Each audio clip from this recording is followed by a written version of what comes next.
Hello and welcome to this special series on the big fight, which we have merged into the road to 2019. Every week as we build up to the general election, we are going to be gathering out here to take a look at exactly what's happening in the political world in the build up to the general election, including all the developments of the week and looking at many of the important data points that may help us to understand who's ahead and who's not. As always, we're going to take you through some of the big political developments, good news, bad news for the government, and the index of unity before we come to some of the major points. And this week, obviously, the major point that we're going to try and understand is the impact of some of the announcements made this week, notably Priyanka Gandhi stepping into politics. What sort of an impact is that going to have in UP and in other parts of the country? Now, I know this has been discussed at great length over the last day or two, but we're going to take a look at some really interesting data points. What happens if you project from the 2009 elections, 2014 elections, what sort of an impact is that going to have on the arithmetic? And then we can start worrying about chemistry as we go forward. But before I even jump into that, and I welcome all of our guests out here, let me quickly take you through some of the big political developments and the other major talking points. So, political developments, Priyanka Gandhi taking the big political plunge, I think, has to be right out there, taking on the Prime Minister and Yogi Adityanath on their turf. Piyush Goyal has temporarily taken over the Finance Ministry while Mr. Jaitley is unwell, but the government says that Mr. Jaitley is recovering rapidly. Ex-Haryana Chief Minister Huda has been raided. The Congress has come out with a really strong statement saying that governments will come and go and the governments could change in a few months, but the officials are there to stay and they will be held accountable if wrong actions are being taken. So strong statement from the Congress party coming in there. Good news for the government. Well, Railways Minister has announced 4 lakh jobs that will be created in the next couple of years. IMF Chief Economist Geeta Gopinath has told NDTV India's economy is healthy. And the top court has upheld the insolvency code in its entirety. One of the most important, perhaps, reform measures done by this government now upheld by the courts. In the bad news category, well, the 10% general quota may well face a Supreme Court test. We'll have to see where that ends up. A notice has been sent. And also Moody's has raised a red flag on the government's policy impact on the agricultural sector. Some of the points to look at now, the index of alliance unity. Big mega show of strength, obviously, by the opposition in Kolkata. We've been talking about that for a while. But now indications that in Uttar Pradesh, which is already the Congress already going solo, may well be going solo in Andhra as well and in Bengal. Something to think about. And the AIADMK has again fired a warning shots, telling the BJP, don't try and develop in Tamil Nadu at our expense. Okay. Ayodhya also. Major developments are happening out there, especially the new constitution on the bench. We'll see how that pans out. Let me welcome my guests now, and then we've got a lot to talk about from there itself, and of course the Priyanka Factor. So, welcoming right here Mohammad Khan, spokesperson of the Congress Party, with us, Shantanu Gupta, who's the author of Yogi Adityanath's biography. We have Ruhi Tiwari, associate editor of The Print, with us out here, and Nalini Singh, senior journalist. We're being joined by Shaina NC. And Shaina, on this show, I'm also going to be asking you a little bit about Maharashtra, a state that I'm surprised more people are not trying to analyze and understand. There are so many seats up for grabs out there, and I'd really be curious to try and figure out what's happening there. So great to have you with us. Ghanshyam Tiwari joining us from the Samajwadi Party, and Devashri Jararia joining us, a political analyst who was closely associated with the Bahujan Samaj Party till not that long back. So thank you all so much for being with us. Let's start off by diving straight into the Priyanka Gandhi factor and to the extent to which that may have an impact. Actually, before I do the data, maybe I can go around and ask every one of you, what extent do you think this is a major game-changing development? Has this week and the developments in this week, Priyanka Gandhi in particular, shifted the needle when it comes to the elections? Mohammad Khan, why don't I start with you, because after all, it is the Congress Party development. Well, Vikramji, you know, the interesting thing was that every Hindi channel was carrying interviews of people, common people in Uttar Pradesh who don't have any affiliation to the Congress or the BJP. And the one thing that was constant and that emerged very clearly is that even people who are apolitical or who haven't made up their minds at this point are very much energized by this decision. People are genuinely very happy, and this is something that cannot be denied by the very fact that every single channel for the last 48 hours has been debating this and giving this prime time space, including yours. The truth is, this is a huge development. The BJP knows it, which is why 4 cabinet ministers have come out and have gone to great pains to tell you it's not a serious decision. The answer lies therein itself. Okay. it's a big development. Whom does it help? Whom does it hurt? Is still something which everyone is trying to scratch their head and figure out what the impact is going to be. We look at the numbers. China NC, the entry of Priyanka Gandhi into the political domain, does that worry the BJP?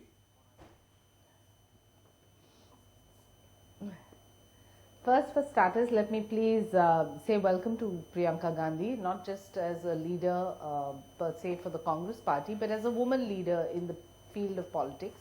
I would want to say that one hopes that she will be able to take on issues that relate to women and which are important to women. And genuinely, in this day and age where there is only one mantra, which is perform or perish, the performance is all that one is looking for.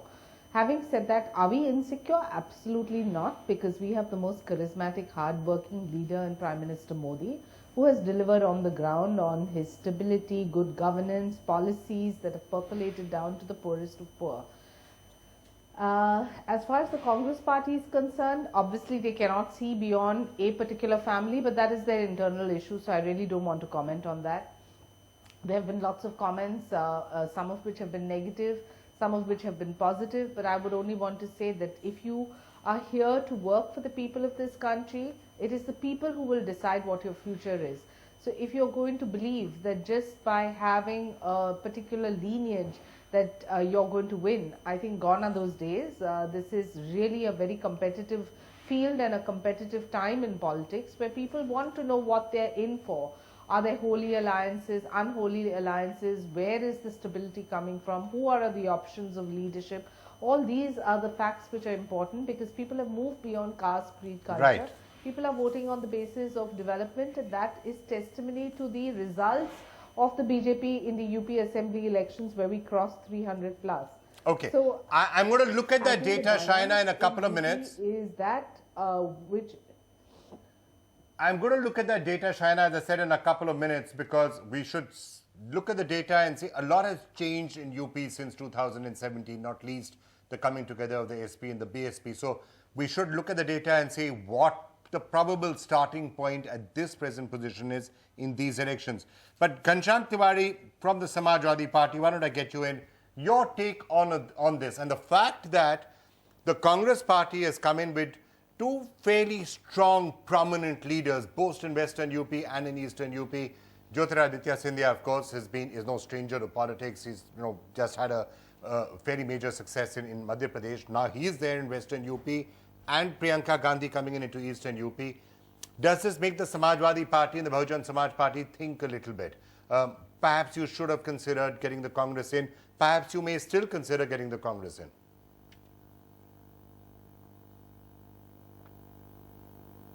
Well, I wanted to start by welcoming Priyanka Gandhi, but let me start by first congratulating Shaina NC that this is the most gracious response that BJP has given. Yeah. If you look at the kind of narrative that has emerged and the trash talk that has emerged from a lot of BJP leaders, some of it is also misogynistic. I think it's a very gracious discourse that she set in. As far as Uttar Pradesh politics is concerned, we welcome Priyanka Gandhi to active politics in Uttar Pradesh. She has been in the Congress scheme of politics for nearly 2 decades. We believe that the alliance that we have built in Uttar Pradesh, SP-BSP, is truly a very, very spirited alliance, a voice of people on the ground, blessed by verdicts in Phulpur, Gorakhpur and Kairana. And the structure of alliance is not to keep somebody out, but truly to represent the politics of Uttar Pradesh as it is playing out, and the emphasis that people have in this alliance to rout BJP both from center and the state. Priyanka Gandhi's entry would strengthen Congress party, no doubt. Jyotiraditya Scindia's entry would strengthen Congress party, no doubt. But we do not believe that it alters the grassroots politics in Uttar Pradesh. The grassroots politics is driven by agenda that we have set in with our work, by organization that we have very strong, and with this alliance that truly represents the social aspirations of the state. Okay. And I think I have to say that it is good to have the grace, Shaina. So in a sense, I think we should all endorse what Ghanshyam just said. It's good to have grace for a change in Indian politics where people can be welcomed without unnecessary negativity. So yes, point well taken, Ghanshyam. All right, let me start by looking at some of the data. We can take a look at 2014 and 2017. I'm going to do that. But perhaps we can just start off by looking at the 2009 Lok Sabha elections. Why? because that was the Lok Sabha election where the Congress party did really, really well. 18% of the vote is what the Congress party got, and 21 seats. So let me just patch it up for you. This is what happened in 2009. BJP got just 15 seats with 21% of the vote. Congress party, 21 seats, 18% of the vote. The BSP, 20 seats with 27%. SP, 24 with about 23.8% of the vote. That was the position. Now, admittedly, this is a long time back. This is 10 years ago in 2009. But this was the last time in UP that the Congress party had a really good result. And that's the period which the Congress sometimes harkens back to. And even today, when the Congress is celebrating the return of Priyanka Gandhi, you often hear Congress leaders saying, well, remember 2009, we got 21 seats then. 21 seats actually is half of what the Congress got in total in 2014. So let's try and get back to that. And that's one way of looking at it. But what would have happened in 2009 if the Samajwadi Party and the Bahujan Samaj Party had been together in the manner that they are today? That's the graphic that we're going to put up to your screen right now.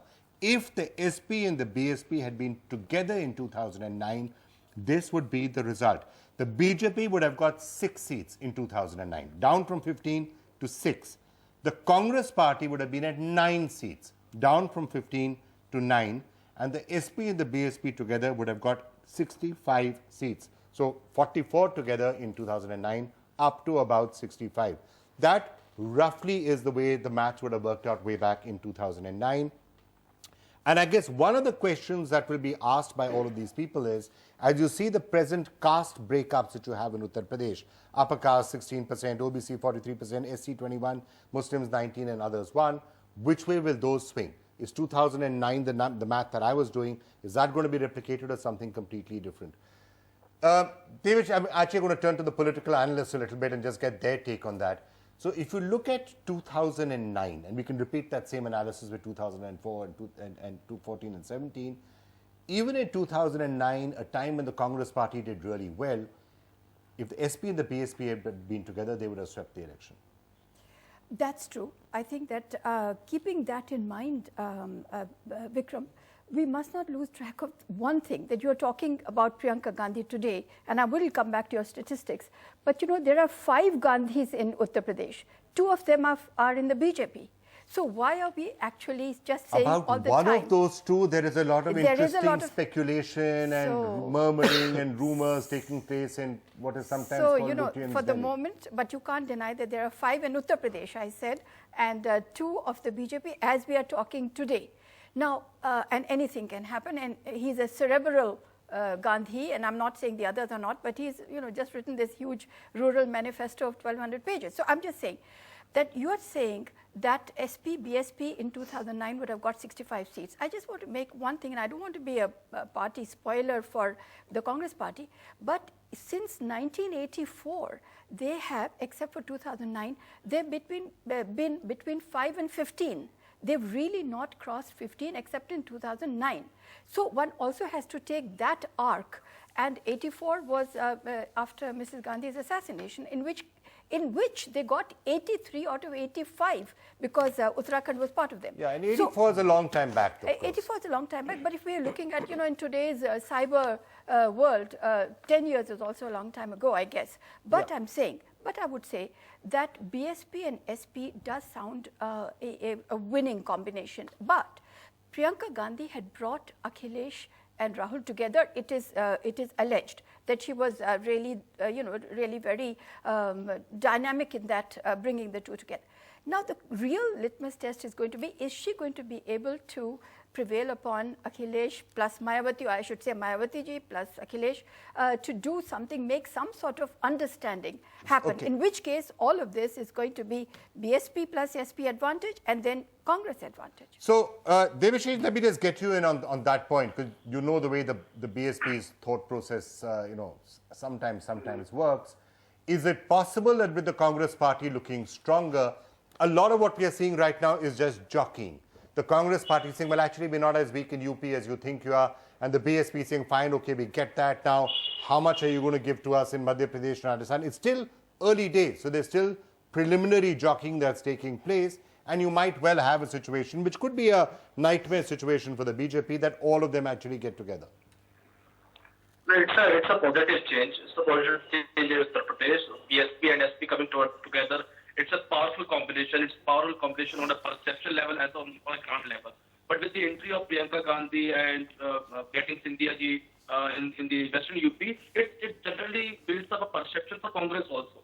So now the basic thing is that the Congress doesn't have anything to lose in Uttar Pradesh. They got 7.5% vote share in the last elections, and they're definitely going to improve that.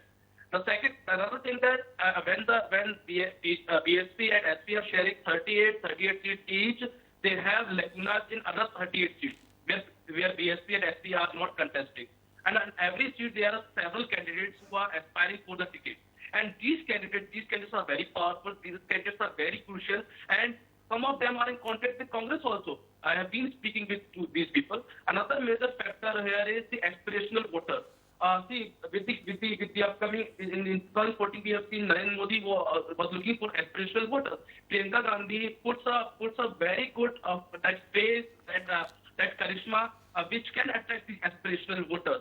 And I'm very glad to tell you that several Dalit youths like who are working for Bahujan Samaj Party and they didn't got anything in return, like are looking forward to Congress. They see that Congress has a better chance. They will be fighting on 80 seats. They will have a better chance to revive themselves, to revisit themselves, and to get a good share in politics. Okay, so that's an interesting take. Shantanu, I'm going to come to you, but one of the things you said, what does the Congress have to lose in Uttar Pradesh? Well, one of the things the Congress potentially has to lose in Uttar Pradesh is, if by whatever is happening, this thing, whatever they've done, if it means that there are seats which the BSP and the SP would have won, but now because they're going to cut into the vote, the BJP ends up winning those seats. The Congress, in a sense, has to choose as to how much it wants to build its own situation. Is that the priority, or is the priority to bring the Modi government down? Right. Well, Vikram, you're right about the kind of analogy you just drew. I personally feel it's a good thing that the Congress is looking at contesting all seats alone, because that is the only way it can revive itself in the long term. It has to rebuild its organization, it has to rebuild its presence. It cannot sustain itself as a pan-national party. But many would say to the Congress party today that, yeah, you're worrying about the long term is all very well. Sure. What are you going to do right now? Because if at the end of the day, by the Congress trying to build itself for the long term or whatever, if they are out of power for another 5 years, or the opposition is out of power for another 5 years, that has its own dynamics. Sure, but that's exactly what's happened to the Congress so far, Vikram. Look at what happened in the 2017 assembly elections. They went together with the SP thinking that was the way to bring the BJP down. It didn't quite work. The chemistry didn't work. It didn't work on the ground. And what happened was that the Congress organization was further weakened. Its workers were further demotivated. So that a party has to have that trade-off. And I think in that it's not a bad decision for them to see, and they have this great opportunity with Priyanka now to build the organization in the state. I'm not sure that it's necessarily a bad thing for the Congress if they're looking at the long term at this point. Okay, now let me turn to you, Shantanu, and you obviously know the way Yogi Adityanath and his mind works.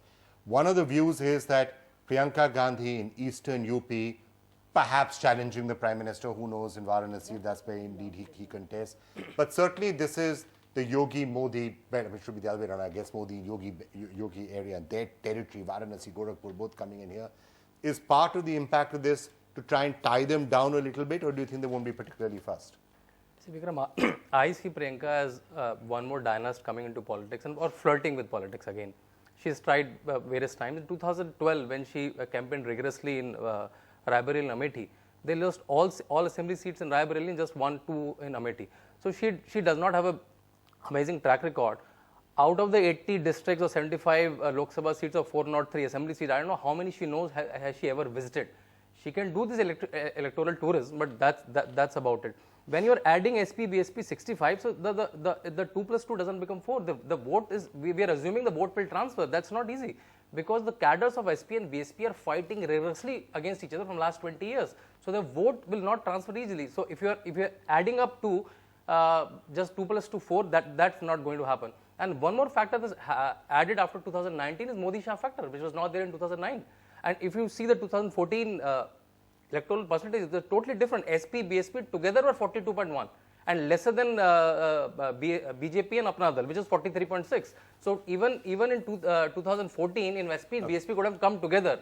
BJP's and Apna Dal's combined vote share was more than that. I love it. RLD also. Even then, BJP's Apna Dal vote share was more than that. I love it when somebody gives me the chance to go into details and reams of data, which you have just done. So I'm going to now have some fun by actually reading out. Let's just look at other projections based on exactly what you said. 2014, 2017, what potentially could have happened. Now, here's the thing. Let's just come back to some graphics that I think by now are burnt in everyone's brains. This was 2014, BJP getting 73, Congress 2, SP plus BSP 5. I mean, like that's the way 2014 was. SP, BSP obviously fought separately in that election. Fighting together, this is the base case that we should start with actually. Yeah. Starting together, if you look at 2014 as a base, BJP is at 37, right? We all agree on this right now, that if you just look at all the seats, add up SP and BSP, and I hear what you're saying, sometimes that may not happen. But if it was to happen, the BJP and Apna Dal are at 37, the Congress is at 2, SP, BSP is at 41. That's pretty much the way it pans out. Now, how does the Priyanka Gandhi factor affect this? One of the ways to analyze this is, what happens if the Congress party gets a swing in its favor? Let's just pull a number out of the hat. Let's say 6%. That's probably a high number to think of. Congress says 7.5%. Let's say Priyanka Gandhi, Jyotiraditya Scindia are able to attract 6% additional votes for a Congress party. What actually happens to that data that I just said? Well, interestingly, not that much.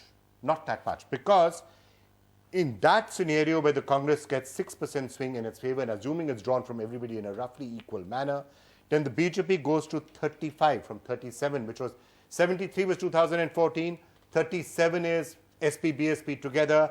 Now there's a 6% swing in favor of the Congress party. The BJP goes to 35. The Congress gets 4 seats. SP, BSP are exactly the same at 41. That's a 6% swing across the board for the Congress party. Now, you could argue that, well, maybe that will be a little different if it's differential. If more upper caste votes go to the Congress party, then maybe it hurts the BJP more. If more Muslim votes or OBC votes or Dalit votes or scheduled caste votes goes to the Congress party, maybe the BSP and the SP get hurt further. So all of that differentiation can be done. But one last graphic that I just want to throw to everyone, and then I promise to get you in and to shut up with the data.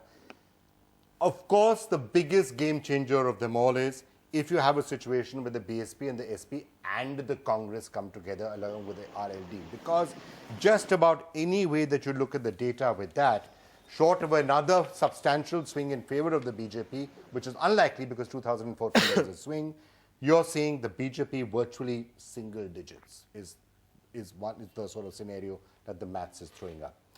All right. Having said all of that, I'm sure these are equations and numbers that all of you have looked at. The possibility, so one of the first things that people said is that it's going to cut into the SP-BSP vote. With a 6% swing, it doesn't do that. With a 10% swing, maybe it does that. It depends on where you're pulling the votes from.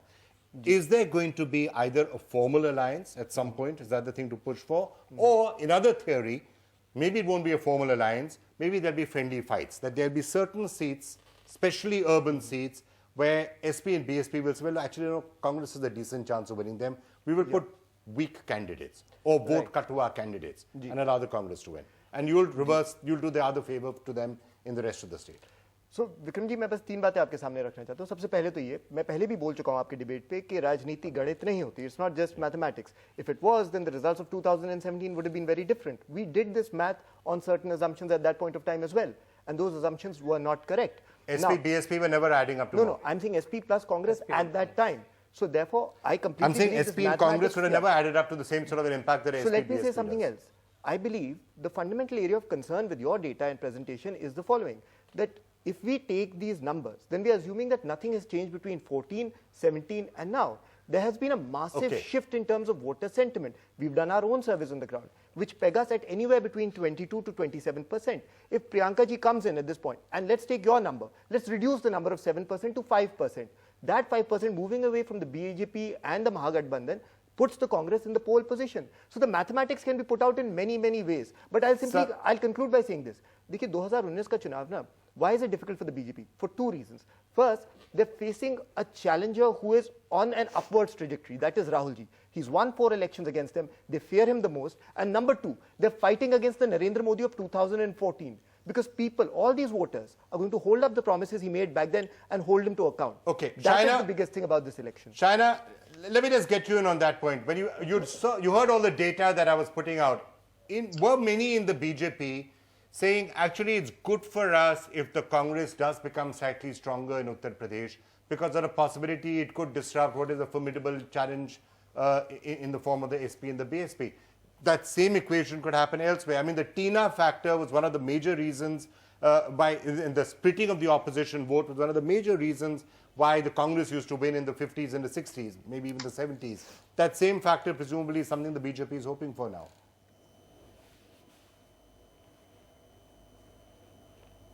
Well, there are lots of ways of reading this arithmetic, but one of the ways for us to read is also that the assembly election in Uttar Pradesh, you had Dalits and Muslims alike voting for the BJP as a natural choice because they believe that enough of this regressive vote bank politics and we must vote on the basis of development. Do not forget, triple talaq has changed the lives of so many lakh Muslim women in India, which is also something that you need to take into consideration. So just to go by the arithmetic to suggest that is there going to be a division of votes, would that division be advantageous to BJP, I think is a very, very superficial way of looking at this debate. But coming to what Mr. Khan said about policies is absolutely right. Policies of Prime Minister Modi, if they've impacted lives, we will win. And the fact is that they have. You have 33 crore Jan-Dhan accounts. You have the World Bank of this World Bank saying that, you know, this is the largest financial inclusion that any country has ever been able to have. Through 6.5 crore Ujjwala gas cylinders given to each household is a monumental impact in every rural house in Uttar Pradesh, whether it's rural electrification, whether it's pension schemes, insurance schemes. Shaina, you're going to get a chance to say all of that on the campaign trail. I'm sorry. All these have percolated down to the poorest of poor.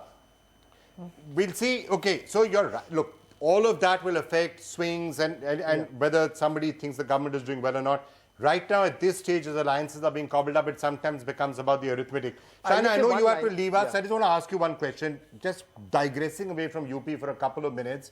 I'm actually really curious to know, and now that we have you on the line, I just want to find out what exactly is happening on the Maharashtra alliance question also. The Shiv Sena continues to make negative comments virtually on a daily basis about the BJP, about the Prime Minister. Thackeray film came, they said, what's the big deal in this? So, are you going to be able to put together an alliance with the Shiv Sena? Because the Congress and the NCP seem to be done. And like the arithmetic we are discussing here in UP, next week or week after next, we should be looking at the numbers from Maharashtra. It's possible that if you and the Shiv Sena are not together and the Congress and the NCP are together, you could be in for a shock in Maharashtra. Well, every household has its share of, differences and fights, which is only part and parcel. But the fact is the Shiv Sena has been one of our largest and longest allies over 25 years, and the common agenda being Hindutva. So I think both parties do realize that the arithmetic is such that the vote that comes to the BJP and Shiv Sena will only ensure victory. And we are hopeful that this alliance will continue. Having said that, time will tell what the final decision is, and even if they choose not to have an alliance with us, don't forget that the BJP is the single largest party in the world today with 11 crore cadre from 2.5 crores. So obviously we have got the arithmetic in terms of Karyakartas and reaching out to the polling booth absolutely correct under the leadership of Amit Shah ji, because we do know that if you want to win an election, it is not only on emotion sometimes. It is on ensuring that your voter comes out and votes for you. And we're confident in the state of Maharashtra with the Chief Minister Devendra Fadnavis's unblemished career and credibility. We will be in a position to garner the maximum. Can I just say one sentence to her? In the just one sentence. Shaina ji, I welcome everything you said, but the risk of manufacturing so much propaganda is that at some point you start believing it yourself, and I see that's what happened with you. The ground reality is very different. The voters will tell you that. That's all I wanted to say to her. Okay, and Shaina, can I just to add to that, I just want to ask one question. And the overconfidence which you believe. Our confidence is based on our performance in the last 3 elections in Karnataka and in Gujarat. Will also be an eye-opener and a shocker for you. Ma'am, we are not in government. You are, and you failed. Okay, Shaina, I hate to harp on the Shiv Sena point, but I actually want to. Let the people of this country decide that, sir. So here's the thing, Shaina, the logic of arithmetic in elections is sometimes really, really strong. It's as strong as, you can talk about chemistry, you can talk about performance, but there is a certain logic of arithmetic that sometimes comes in alliances, and that's what history sometimes shows. Everything we've been discussing earlier in the program, and I think even the BJP would concede, is likely, you got 73 seats out of 80 in UP last time around. You're not likely to repeat that. But you also virtually, you swept Rajasthan, you swept Gujarat, you swept Madhya Pradesh, you swept Chhattisgarh, you swept Delhi, you swept Uttarakhand. It's going to be tough to repeat those sweeps once again. So you're going to be dropping in many of these areas. The last thing that the BJP can afford is to also be losing in a state with 48 seats like Maharashtra. So that's why I'm again coming back to it. That you're saying that we can manage without the Shiv Sena, but without the Shiv Sena, you could drop 10 to 15 seats in Maharashtra. Is that something you're okay with? I'm saying together, because then Shiv Sena is not part of the NDA. As I said earlier, we're hopeful that No, I said that we're very hopeful that the alliance will go through. Of course, there are differences of opinion in every family. But having said that, I think that for Devendra Fadnavis and Amit Shah and Modi ji to finally decide what is in the interest of the country and what is in the interest of the party too. We're not going to be bulldozed because we are the big brother, and that has been known to one and all based on the vote share that you saw in 2014.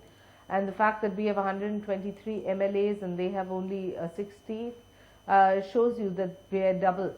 So I don't think that this is only about arriving at a conclusion. We have our own vote space, and our vote share, which is quite substantial in the state of Maharashtra. We've won everything from the local bodies to the municipal corporations, and I think that that is also testimony as to what the people of this great state are thinking, and they are very, very enthused with the uncorrupt leadership of Devendra Fadnavis. All right, Shaina, well, thanks for joining us with that. I know you have to leave, but I'm going to get everyone else in on this, in this entire big brother, small brother issue. Devashri, let me get you in on that. When it comes to the BSP and the Congress, let's shift, jumping back from Maharashtra to UP, it's this big, who's the big brother and who's the small brother? And should the big brother accommodate the small brother, or should they not do it? That's in many ways at the heart of a lot of the alliance politics that we're going to be seeing. You're hearing it between the BJP and the Shiv Sena and Maharashtra. That's really what's happening between the SP, BSP and the Congress party. BSP, that's what the BSP is telling the Congress party, accommodate us in Madhya Pradesh and Chhattisgarh.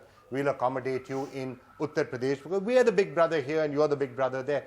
Is this really where the question is going to come? Will the big brothers in all of these cases be magnanimous, or will they say, no, we are in a position of strength, we can't really reach out too much? Vikram, I have been into BSP when this whole Madhya Pradesh alliance talks was going on, and I have been into these when the serious talks were going on. And it was okay from the Congress side, and the BSP put conditions that cannot be fulfilled by Congress. So that's why the alliance broke down. Now coming up to Uttar Pradesh, it's all about the Mayawati. Mayawati believes a lot on arithmetic, and she knows how the arithmetic works because her cadre votes for whatever she says. So this thing Mayawati understands, and that is the crucial point which Congress also needs to understand. So here the vote share, the voters of Congress are different, and the voters of Bahujana Samaj Party are different. And the Congress, the best suitable chance of Congress is to focus on non-Jatav Dalit voters, non-Yadav OBC voters, Muslims who can vote for them, and the upper caste. So this is the scenario which Congress needs to build up. Congress needs to build up a core of voters for themselves. And I think Sindhya ji and Priyanka Gandhi can do that. Okay, big brother, small brother. I mean, I think we should also look at at some point as we get further into the numbers, we should look at what's going to happen to every subcaste, including non-Yadav OBCs, BJP voters for a period of time. Are they going to swing or not swing is going to be an interesting question. Is it going to be a lot about egos, long-term positioning? Rui was just saying position for the future is something that is important. We're already hearing Rahul Gandhi saying, yeah, but we've got our eye on the UP assembly election. I haven't asked India and Priyanka, to go there for the short term. It's to build for the UP assembly election. What point does, I mean, again, it's that big brother, small brother syndrome which is happening everywhere. Yeah, but I think that the future is an aggregate of the short term. So the long term is actually a sum of what happens, because this is politics is what perception. So if you keep losing and if you keep gearing up for the long battle, might be a price to pay. But I would say, when you were discussing UP earlier, there are two big imponderables. One you've mentioned, which is, will the Congress be accommodated, or will the Congress be accommodative of the SP-BSP? And who knows? But I would say there's another filter that we haven't yet introduced, which is the vote share and seat share conversion. So I think when we are looking at 2009 to 2019, do take a look at whether there's been a change in how many votes a party polls and how many seats it gets. In this case, the BSP actually was very badly off. It polled a hell of a lot of votes, but it didn't get any, not even a single MP. So what I would say is that this is one filter, easily done if one was track the trajectory of this one coefficient, vote share to seat share. Now, in terms of whether the big brother and small brother, of course, and that is, of course, the dilemma when standing here, one talks about politics, that this is how trivial it is, that it is, my party is bigger than yours and therefore whatever. So I would say that how about if one was to say that the Dalits are upset, there is an anti-BJP feeling amongst the Dalits. When you're talking about Maharashtra, it is there, tribals, farmers over here also. So one would say, so who's the best for Dalits? Who's the best for them? That's not going to happen. So I think it will come down only to these egos and to, now Congress is feeling muscular because of a big, but deservedly. It's won 4 states, which one would have thought last year in January unimaginable. But yeah, I mean, the Congress is probably in a stronger position right now than people would have thought it would be in 6 months. Certainly, absolutely. 2 years ago, if somebody had told you that you're actually sitting and having these debates 6 months before a general election, it would have, after the UP election, this would have seemed almost impossible. But one of the other questions where, when you're talking about arithmetic, there is one very major factor which I think we need to introduce.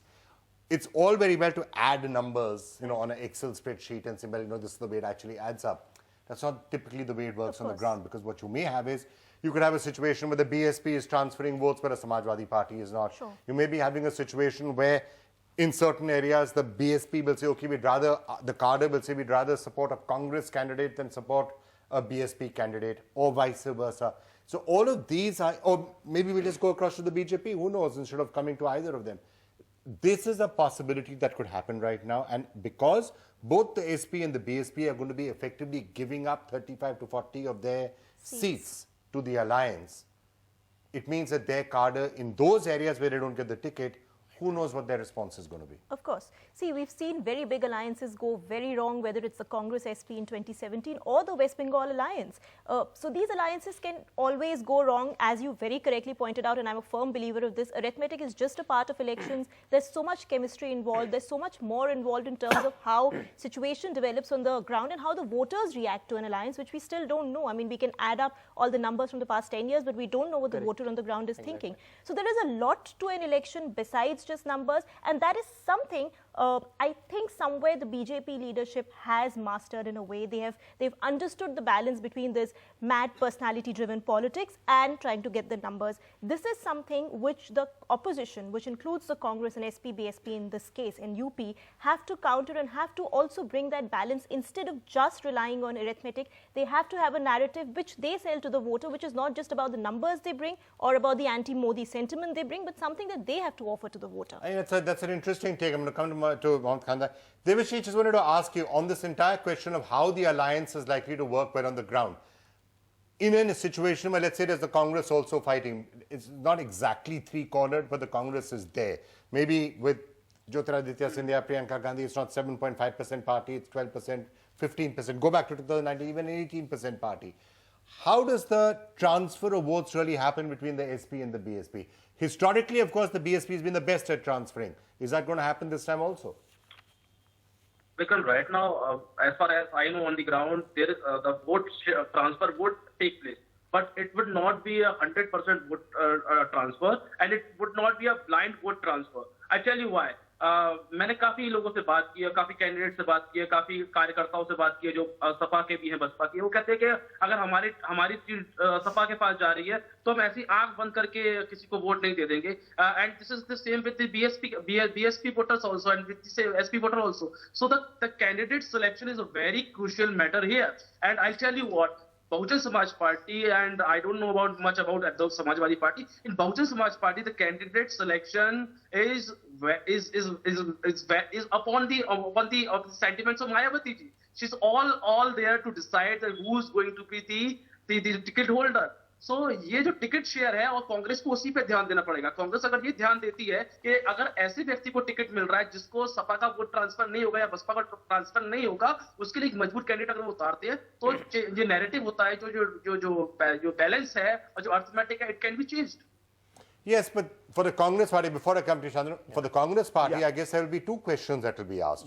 One, in the seats that are, let's say, winnable seats, and if the Congress Party is honest to itself, the total number of winnable seats in Uttar Pradesh would be, what, 10 maybe? No, 12 at a pinch, maybe 14 if you really get ambitious. So the question is, there are certain seats that you would consider as winnable seats, which you will certainly go out to win. But in other seats, the question is, will you try and come as close to winning as possible? Or on the other seats, will you say, but let's not do something that could therefore allow the BJP to sneak in at the, in place of the BSP, SP? For example, putting, for the Congress to put Muslim candidates, let's say, in areas like Rohilkhand, where you may not be likely to win those seats, but it could possibly damage the SP, BSP. मैं यही कहूँगा विक्रम जी कि देखिए, अगर हम 80 सीटें लड़ रहे हैं तो हम जीतने के लिए लड़ रहे हैं, हम इसलिए नहीं लड़ रहे कि इनका वोट काटें या to make a public statement of some kind. No, absolutely not. If we are fighting to win this election. And let me say this again and again. अगर आप वर्तमान की हालत में देखें, if you look at the sentiments of the people today, they know one thing, that if there is anybody who stood up against the BJP government, who's looked Prime Minister Modi squarely in the eye and taken him on 4.5 years without blinking, it's Rahul ji. They know that. They see that. And then, of course, that's his job. And he's done it remarkably well. No, I don't disagree with you. No, I'm not disagreeing with you. I'm saying he's done it and people see that. I think Ruhi is agreeing with me essentially that, ultimately the Congress party is the one that has stood up. Any opposition party has to stand and look at the government in the eye and take them on. Which opposition leader? No. It could have been very easy for us to remain silent on a number of issues. In fact, the media pilloried us. The opposition for the first time was asked more questions than the government on several issues. Yet we rose to the challenge because our leader insisted we rise to the challenge. So therefore, don't tell me that, aapne apna kaam kiya hai. If the media is not asking questions, look, hang on. If the media is not asking questions to the government, it's a flaw. Absolutely. And I think it's something the media is going to have to introspect as to why it was not asking questions of the government. But as Ruhi said, it is the opposition's job to ask questions. So it's not something to take credit for. No, it's not just about asking questions. It's about standing up and telling these people when they're wrong at great personal risk. Remember, every one of our top senior leadership has been the victim. And earlier today, you saw another CBI raid take place on Huda Sahab. You have seen how they've unleashed all their agencies upon us. You've seen the attempts they've made to discredit our senior leaders, the false criminal cases, something they haven't been able to prove in 4.5 years because of the absence of evidence. I'll conclude by saying one thing. You said, what will be our vision? When Rahul ji was campaigning in Madhya Pradesh and Chhattisgarh, Vikram ji, you know what the difference between him and Prime Minister Modi? Prime Minister Modi spoke about Christian Michel. He spoke about the Gandhi Parivar. He spoke about himself as a victim. Rahul ji spoke about the prices of wheat, ragi and bajra. He spoke about local issues. See how it pans out. Difference. We'll see how that pans out. I'm going to actually just take up that point that he said and get everyone's take on that also. But Chandra, I just wanted to ask you, the question of incumbency or anti-incumbencies UP is something which we have not yet looked at. So the Yogi Adityanath factor, and again I'm asking you this because you studied him closely. Would he feel that the record of the last couple of years has been good or bad? From the point of view of being able to, and the reason I'm asking this is, many in the BJP would be wanting him to go out and campaign in other parts. Which he will and which he did in many of the elections. And it's not very clear whether he was successful at it. Many people said that in the states that he went to in Rajasthan, our rallies or any leader can bring out votes that can be studied separately, but he brought out big crowds in wherever he went. See, I spent 7 days in Chrome from the first Sai Snal till 2 days back, and then I went to Pravasi Bharati Divas. I talked to almost 50-60 people in Kom, almost many NRIs. Both the places hands down on Yogi and Modi. for the arrangement on Kumbh, and 15 crore people are coming in Kumbh from all over the country. Kumbh alone can be a game changer for Modi and Yogi. And similarly, Pravasi Bharatiya Divas, every Pravasi Bharatiya Divas, which will be in 26 January, special passes tomorrow, which they have never done in life before. And this is Modi and Yogi paved the way for us. So, I'm saying Kumbh and PBD and the encounter, which is otherwise painted very negative in media. But industry is loving it, that now we have a government where we can believe on it. A company like Paytm, which was never supplying goods in UP, now they're supplying goods in UP. They say now UP is safe. Okay, we'll wait and see how this pans out. I just want to shift to one other subject before we end this particular program, and which is relation to what Mohammed Khan was saying. You had the Congress party coming out and making a really, really strong statement on some of the raids that we've been seeing, especially on Mr. Huda and others. This is what senior Congress leader Anand Sharma had to say. We are warning and cautioning all concerned not to exceed their brief or take any action outside the ambit of the law of the land. The governments do not have any permanency. There are few weeks left for the general elections to begin. When the new government assumes office, all such actions which have been at the behest of the political masters of today to harass, intimidate, frame and defame, they will be held to account and they will have to answer. Okay. But, you heard what he had to say, warning bureaucrats and saying, remember, people who are taking wrong action will be held accountable. Is this the Congress party, in a sense, trying to send out a message that no action should be taken, effort to, scare political opponents or anybody else in the build-up to the election? I don't know. I can't say that for sure. It's a very, very strong statement from Anand Sharma. But I was telling you before this that actually I was in Jaipur 6 weeks before the Rajasthan elections, and the bureaucrats had sensed which way the wind was blowing.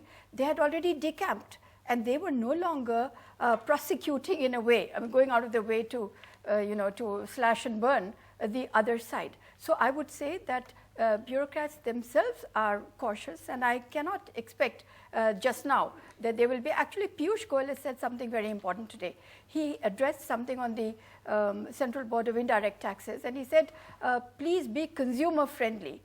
You have to get the last penny out of people, but be consumer friendly. So, he's also in a way telling the bureaucrats that we may be back, but be consumer friendly. So what I would say, in what this one was saying about, he was saying about Yogi. Yogi has today said 0 plus 0 makes 0. He's actually from the science stream, as you know. So actually it makes sense. 0 plus 0, because he says Priyanka plus who's 0, Congress at 0 will make 0. Okay. But I would say, I really have to counter Ahmed, who said Mohammed, who said that actually we have, for 4 years, nobody has looked. Actually, what were they doing for 2 years? They let Goa go out of their hands. They let Manipur go out of their hands. Okay. They were sleeping on the job, but they have. Let me just come back to this point, because we are running out of time. I want to get everyone else into this. The statement made by Anand Sharma, is it like, in a sense, sending a very strong message to the bureaucracy that do not proceed with targeting the Modi government's political opponents or any other opponent? Of course. Is it going to have an impact? Of course, it's a veiled threat, and why are you surprised? Mr. Modi has very effectively and very brazenly made a weapon and used the bureaucracy as tools, and has, really turned them into puppets to a great extent, except the ones he's got himself. So this is what's happening in politics today. And as you can see with Mr. Anand Sharma's statement, it's being done with impunity now. And both sides are doing it. I mean, I'm not going to blame the Congress or the BJP for it. It's extremely unfortunate that the bureaucracy, which is really a very, very important pillar of how our administration of executive functions is, this is what's happening. They're brazenly targeting the bureaucracy now. How do you view this statement? Vikram, I think what Mr. Anand Sharma said is really in bad taste. He's like openly in a media scaring bureaucracy. I think they have learned in lawyers, the party is full of lawyers. If they're saying anything, anyone is persecuted wrongly, go to the court, access court. Courts are available for them in past and midnight. So I think we have a lawyer here in your panel. Go to the court while scaring, why scaring bureaucrats on a TV channel? Both sides do it. Why scaring bureaucrats on a TV channel? That's what Mr. Modi has also done. What Mr. Sharma said was a statement of fact. The fact is that bureaucrats are supposed to be neutral. They're meant to serve the Constitution. While serving the Constitution, some of them do get carried away. Some of them feel that they owe a greater allegiance to the person serving in power at that point of time. regardless of whoever is in power at that point of time. That is wrong. Your first allegiance is to the Constitution. Mr. Sharma merely reminded them of that. I think there's absolutely nothing wrong with this statement. So, but there's almost seems to be saying that don't act at the behest of this government in a political manner. Otherwise, the reverse, it could go against you if the government changes. That's what. No, not at all. Don't manufacture evidence or don't manufacture crises or cases when they don't exist is very different from saying that hum tumhe dekh lenge. That is not what he is saying. He's simply saying to them, follow the letter of the law, do your job. All right. Well, let's see what the impact of all of that is going to be. But as you can see, it is really an exciting time, which, by the looks of it, is every week we sit and say it's been a really, really exciting week. I guess it's only going to keep on accelerating as we move forward closer and closer to the election. So we're going to be back next week, taking a look at exactly what's happening across the country.